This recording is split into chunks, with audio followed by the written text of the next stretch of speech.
Hey there, just some real quick thoughts on Genesis chapters 4, 5, 6, and 7.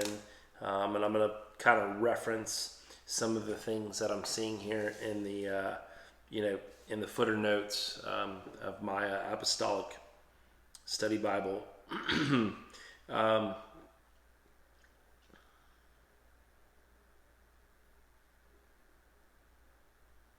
The phrase "call upon the name of the Lord" is used frequently to express the idea of formal worship. So a lot of times you guys go into church and they're like, let us call on the name of the Lord. But if you look at Psalm 116, verses 13 and 17, it also carries the double meaning of call themselves by the name of Jehovah. So I thought that was kind of neat.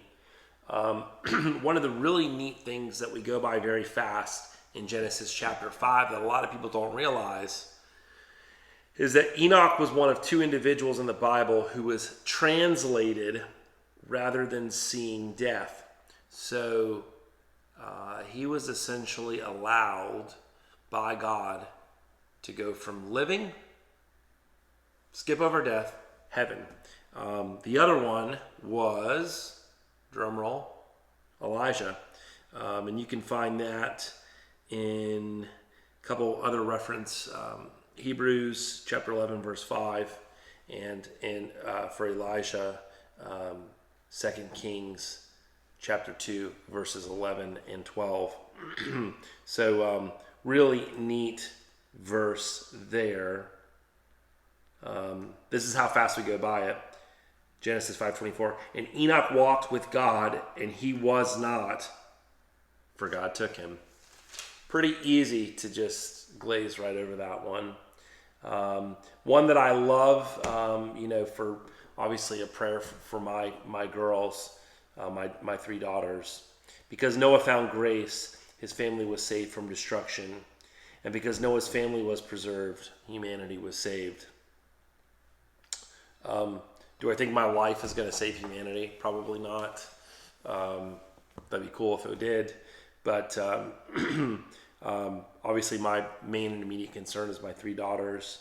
And, like I said in the dedication of this, that they hopefully will walk and talk with the Lord daily. Just some kind of other neat things before I let you guys go.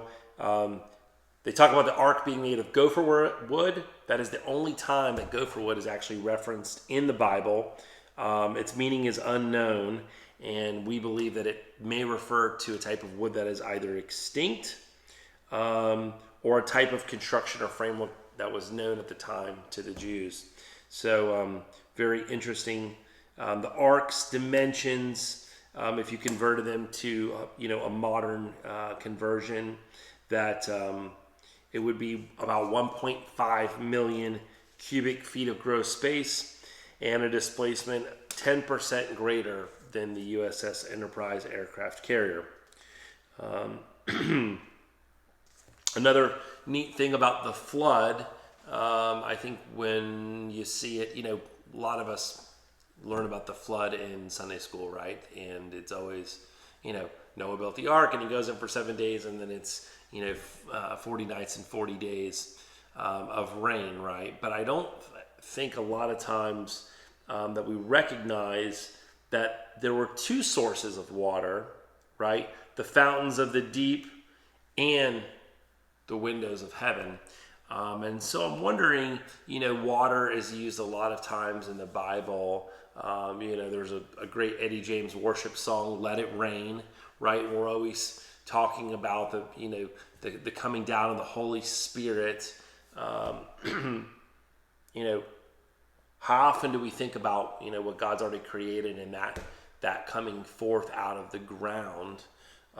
It's kind of a neat thought. And then think about a flood, coming upon the earth to cover the whole earth.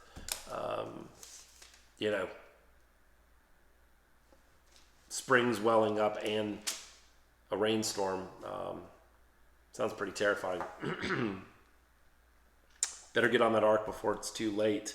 And then the last thing that I think is neat, a lot of people, one of the main rebuttals to the Bible and its stories is that it's a big book of fairy tales, and it's not real, and some guy made it up. And it's funny that every time people try to disprove the Bible, they actually end up proving the Bible. And so in Genesis chapter 7, verse 20, 15 cubits upward did the waters prevail, or did it cover, right? And the mountains were covered. So if you think about how high the flood waters would have to be to cover mountains, that is significant. So here's the footnote on that, which I really like.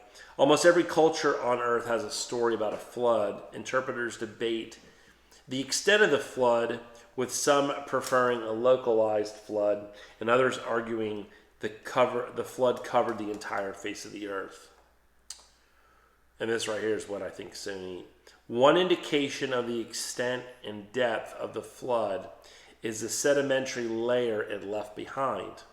A rough sedimentary layer averaging 1 mile deep covers the entire face of the earth. Some argue this layer is evidence of a worldwide flood of several thousand feet in depth. Pretty neat stuff.